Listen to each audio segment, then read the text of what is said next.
It's Friday evening of a bank holiday weekend, so lots of time to spend on the car. A few bits and pieces have arrived since the last piece of video you will have seen.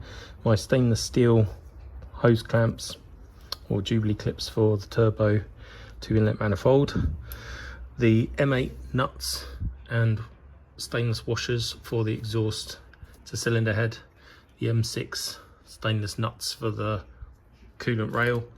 I've also bought an oil filter and some oil should be arriving soon, so I'll pop a cap through there, drain the oil out of this, unscrew that, and while I've got good access from underneath I can clean off the side of the engine where there might be some dribbles. The other thing that I've been doing is prepping the rack.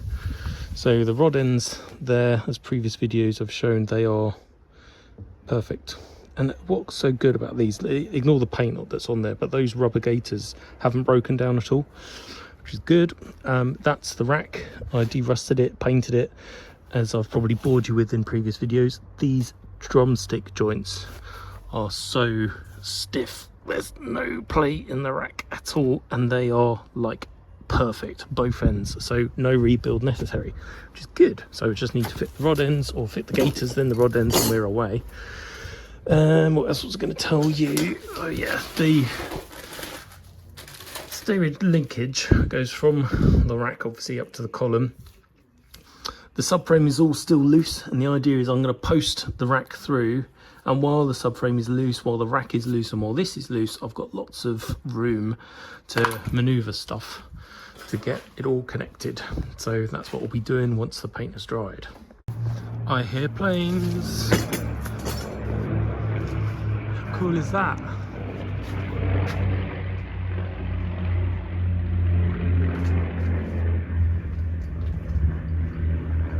Damn it! Double Spitfire. It's Saturday morning. The paint has dried, so I can fit my nice new rack gaiters, the track rod ends, fit the rack into the car and the column, and put the subframe in properly.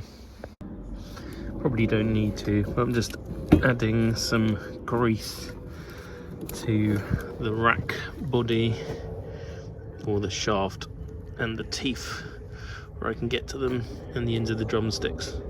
Just stops rust build up on the unprotected steel, and lubricates it a bit. I'm using that, but I don't know what the right stuff would be for this sort of application. Doubt very much that it matters, but anything that helps was a good idea. Basically, when I was degreasing it, I shot a whole load of brake cleaner on it, and then I gave it a wash down with some petrol as well, so any greases that were there originally are long gone. Hence my intention to put something in there. You can see the old ones, the old boots, covered in grease, so there must have been something in there. Good. The rack gaiters come with these cable ties. I'm actually going to reuse the original spring washers, or spring clips. They're constant tension type, so they will be reused. These just slide on, and then that might be a two-handed job because it's pretty tight, which is what you want. But you get the idea. The gaiters are on. I gave up with those original spring clips because I just couldn't get them over the rubber part. They were so tight, even when they were fully crushed with the pliers, they weren't big enough diameter to go over the rubber. So I have just used cable tie, zip ties, cable ties, whatever.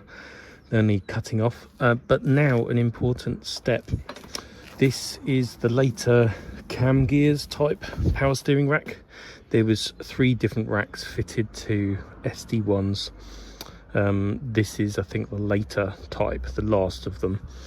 I think most of my cars have had this, apart from the V8Ss, which were obviously quite a lot earlier. But anyway, an important thing about these, or a power steering rack really, is when the car is traveling straight, you want the rack in the middle position, so you haven't got pressure either side acting on the guts of the thing. So for most of the time the pump isn't doing much and it's not pushing against the rack. And the way you center the rack, you can either go all the way left, all the way right, and then go back halfway. But on this one, it has a little inspection plug that I've just taken out with the Allen key here. And I don't know whether you'll be able to see this, but basically there's a drilling in, where are we? There, can you see that? There's a drilling in the actual main rack. So I'm rotating this, the rack is going in and out of the housing, and the bit in the middle has a drilled mark, and basically when that is like that, you know, the hole right in the middle, the rack is centered. So I'm going to leave it in that position, probably mark it with a pen or something here because I won't be able to see that once it's in the car. You can also screw a bolt in, but I'm not sure if I have. It's probably just an M8. I'm going to have a look in a minute. But basically that goes in the car. You then attach the column to the steering wheel column, the whole lot assembled, and then you make sure that your correcting indicator wipers at the steering wheel are in about the central position. So then when you track the car up, you keep the steering wheel in the middle and you track the track rod ends to get it straight. You don't turn the steering and then put the steering wheel on in a different place like a bodger would.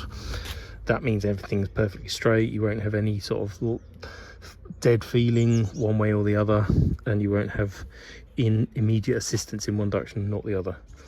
Well, that's the plan anyway. So I'll go and try and find a bolt to see if I can get it in there, because wiggling that through the subframe, it's bound to move it.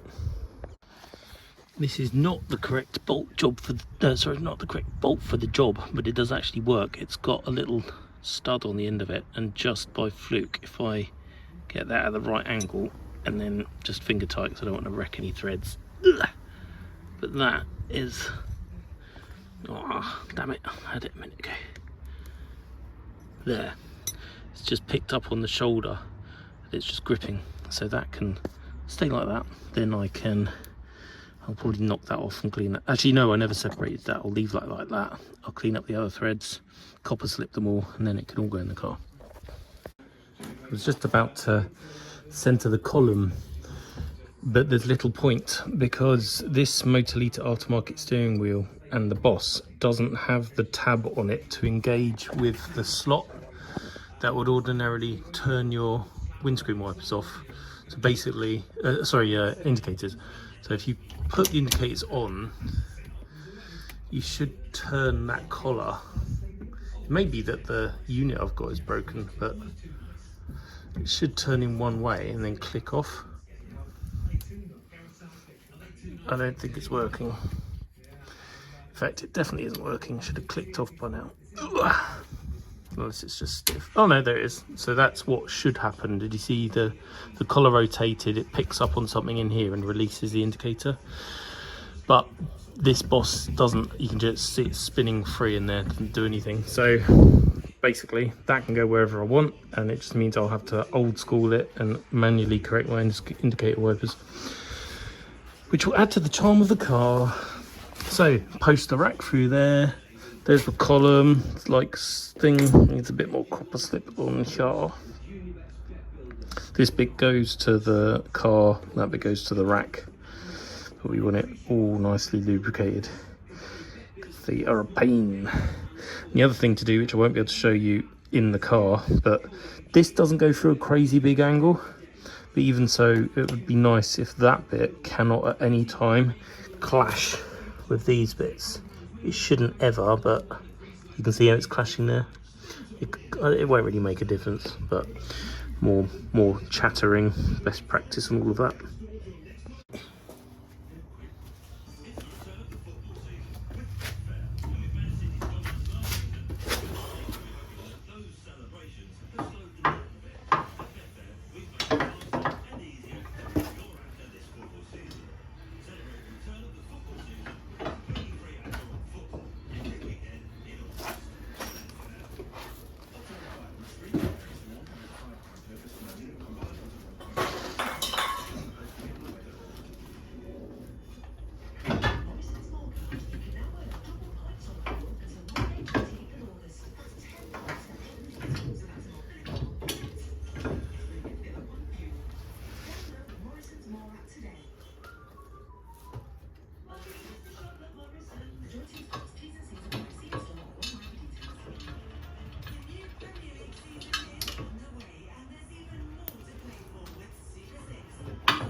No bueno. Basically, the engine needs to go up. I dropped it when I was doing stuff, and really that needs to go up now because the rack won't clear through the underside of the sump. So I'll go and get my trolley jack, put it under the crank pulley at the front, jack it up, and then have another go. I had to actually drop the subframe this side to post the rack through to get it past all of this assembly. So that's now in roughly in the right area, but it's not connected up. I've also jacked the engine up higher so I could get this engine mount in, or engine mount stabilizer, and put the 2 bolts through into that part. So this side is essentially locked. Now I'm going to go do the same on the other side. This is all a bit of a logistical jigsaw puzzle. I'm having to jack bits up and down in a particular kind of order to get everything in the right place and orientation. So it's a bit of 1 step forward, or 2 steps forward, 1 step back. It's not quite as bad as 2 steps back, 1 step forward. That would be going the wrong way. But I still haven't got around to putting the column in, which was of course what I was supposed to be doing. But I think this will pay dividends later. Attaching everything loosely, subframe, engine mounts, engine. Then the forward end of these engine brackets go right the way through the subframe, and they hold on the underside to the anti-roll bar and the anti-roll bar brackets. So that might actually be the next thing to go through, and threaded through the track control arms at the same time with all the new poly bushes. If you don't, if these aren't loose, it's an absolute nightmare to try and get the anti-roll bar through. You almost need to resort to ratchet straps. So basically we're going to go get the anti-roll bar, that'll sit through these posts, pick up on the track control arms, and we should be really making progress. Anti-roll bar is over there. Here we have the 2 metal shims. These go on first and provide a bearing surface against these clamps. The clamps allow you to set the left to right position of the anti-roll bar relative to the front of the car. So they'll be backed off and moved about when I get to do the final suspension geometry. Yeah, they go on there, and then when the housings are on, that face there bears against those, like that, or the bushing, whatever happens to be there. The bushes themselves, these are, I don't know what brand they are. They came from Rimmer Brothers a long time ago. I think I got them in a second-hand in a bundle of parts, but they're basically, oh well, straight away that's massively annoying. Normally these are split bushes and you just slide it over.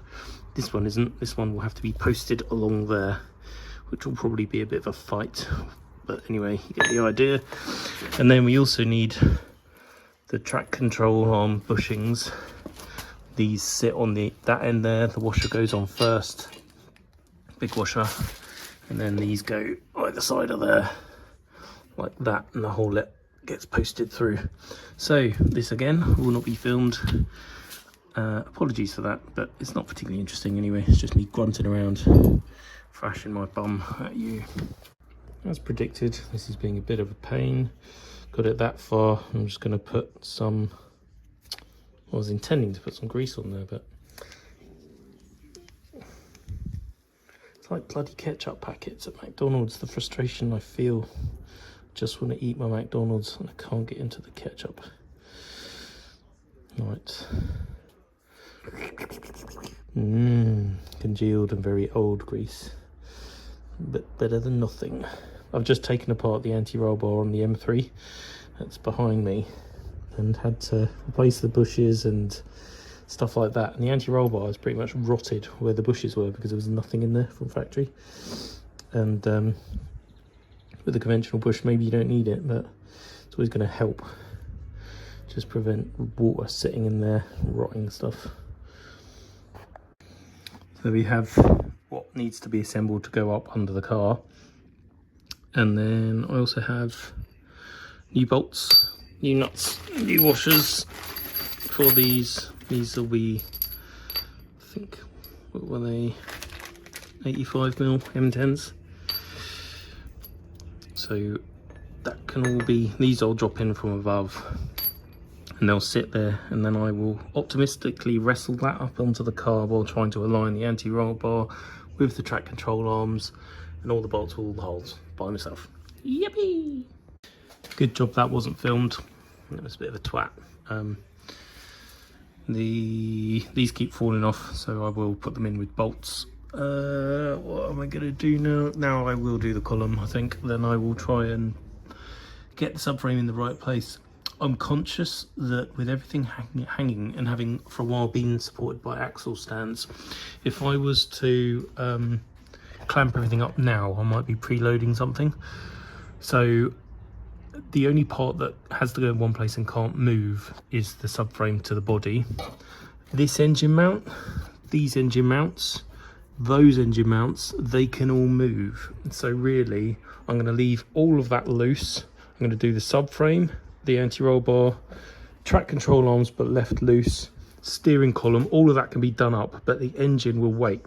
Then when I've got the legs on and the car is on the ground, I can push the car forwards and backwards, wiggle the engine about, maybe jack it up and bounce it, whatever, but settle the engine on its mounts. And then when it's in a happy place, I'll nip everything to do with the engine up. The danger is if it's like a stress position now and I lock it down, I could be trying to pull the whole assembly forward and I could split a gearbox mount or stress something in the front I don't need to be stressing. So yes, more spannering, probably less recording, and more of a here's what's happened in the last hour and a bit. It's officially lunchtime. That has been quite a workout. The subframe is in, the steering column is done up. These are just waiting for their washers and nuts and stuff. These can be torqued up now, but I won't do where it connects to the subframe there. And I won't do the clamp bolts that prevent the rack from going, the anti-roll bar from going left and right. But the anti-roll bar mounts themselves are done up tight. So yeah, off to go and get some lunch and see if any more nuts and bolts and washers have arrived. Incidentally, that is the clutch line I fitted temporarily, but it's too long and baggy and it clashes on the column, so that's going to come out and be replaced with an original SD1 manual clutch pipe. Right, food. Back from lunch, doing boring stuff like oil change.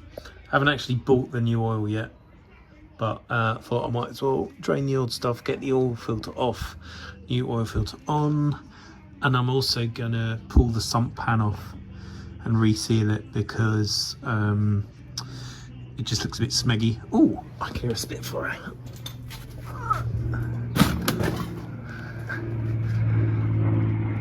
Where is it? There he goes.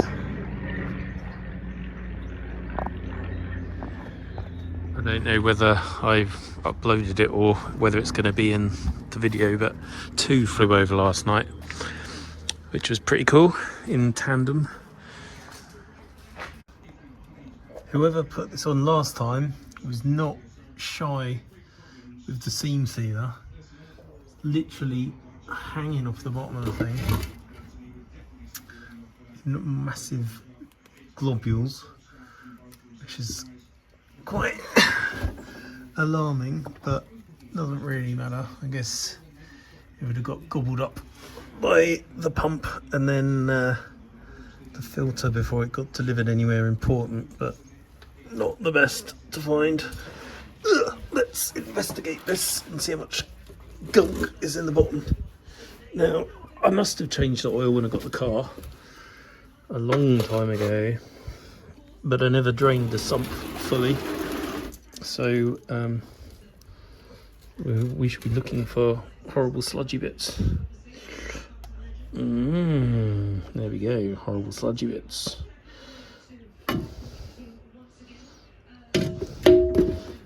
Let's see what it is. Oh right, yeah, it is just sludge, which is good. There's no bearing shells in there, which is nice. That gasket looks remarkably good as well. I have got a new one, I think, but if I didn't, that probably would have gone again. Weird to have a gasket and a tin one. Normally, if it's tin, you just have a bead of sealer, but that's good. Right, I'll clean that up, paint it, and put it back together. Well, that's a bit better, isn't it? So, just giving it a good clean, degrease, wire brushing. I'm going to degrease it again. I don't really want to put my sander on it because I don't want to put big scratches in it, but I will rust treat it this side, and then some more gloss engine enamel black, whatever I've done with that. There's a couple of cans knocking about. Well, I thought I had another sump gasket, but I don't. I have that one. I don't know what that's from. Maybe it's on a, I don't know, I can't remember. And that was a front cover gasket, so I will be reusing the old one, which is great because it's not wrecked. So I'll be degreasing that, and then I've also bought myself some new Loctite sealer. Not this one, that's blue, Loctite black, so I'll be reusing that. Sump has had the Hydrate 80 treatment, and that's going off. In fact, I might move it into the sun. Yeah, somewhere. Can cure off a bit. These are the bolts and washers. They're really nice. They have a little serrated aspect to the upper face of the washer. The lower face, like the contact face with the sump, is smooth. That side is serrated. Kind of funky. So yes, I shall wait for that to dry, then paint it, then clean up the gasket, shove it in the car. My bomb site parts, I mean, people often comment, why the fuck don't you just tidy the floor? I kind of tidy things by fitting some to the car, and when I'm in work mode, I resent the fact I'm having to tidy up. So I tend to leave it as a bomb site until it's all finished, then I tidy up, because everything is basically to hand. I know roughly where I left it, but yeah, it's a bit of a mess. After further inspection, I think this would not be smart to reuse. There's a couple of bits where it's kind of delaminated, and a couple of cracks, so I could gob it full of RTV sealant, but I'm going to make the decision to just get rid, and I'll have to buy another one off eBay.